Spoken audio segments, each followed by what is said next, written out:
محترمہ فریحہ بابر کو دعوت دیتی ہوں کہ وہ صدر اجلاس کی اجازت سے اجلاس کی کارروائی کو آگے بڑھائیں اور آج کے پروگرام کی نظامت سنبھالیں۔ بسم اللہ الرحمن الرحیم۔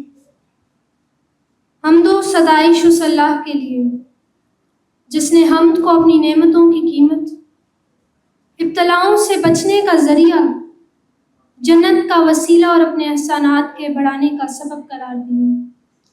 درود و سلام اس کے رسول صلی اللہ علیہ وسلم پر جو نبی رحمت، پیشواؤں کے پیشوا، امت کا چراغ، دودھ مانے شرافت کا انتخاب، قدیم ترین بزرگیوں کا نچوڑ، رگ و پے میں سمائے ہوئے فخر کی کھیتی، رفت و بلندی کی برپوش و سمرداد شاخ ہے۔ رحمت ہو آپ کے اہل بیت اور صحابہ کرام پر جو تاریکیوں کے روشن چراغ اور فضل و کمال کا بلند معیار ہے۔ معزز خواتین و حضرات، ہمدرد نونہال اسمبلی کے اس خصوصی اجلاس کا آغاز اللہ رب العزت کے بابرکت نام اور اس کے رسول صلی اللہ علیہ وسلم کی ستائش سے ہو چکا۔ معزز خواتین و حضرات، شعور ایک ایسی طاقت ہے جو کسی بھی قوم کو ادنا سے اعلیٰ بنا دے، پست سے بالا بنا دے، ناکام سے کامرہ بنا دے، محکوم سے حاکم بنا دے اور گمراہ سے رہنما بنا دے۔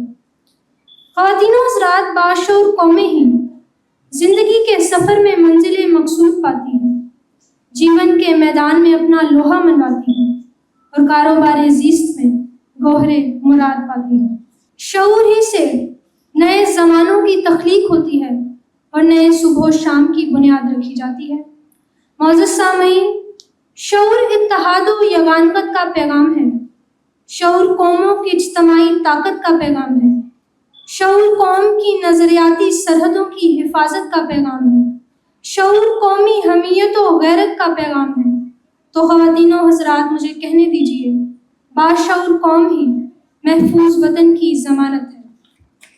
ہماری آج کی ہمدرد نونہال اسمبلی میں نونہال مقررین اسی موضوع پر اپنے خیالات کا اظہار کریں گے اور اپنے دلائل سے یہ بات ثابت کریں گے کہ وطن عزیز کو محفوظ بنانے کے لیے محض طاقت، دولت اور وسائل ہی کافی نہیں، بلکہ قوم کا باشعور ہونا بھی سب سے ضروری ہے۔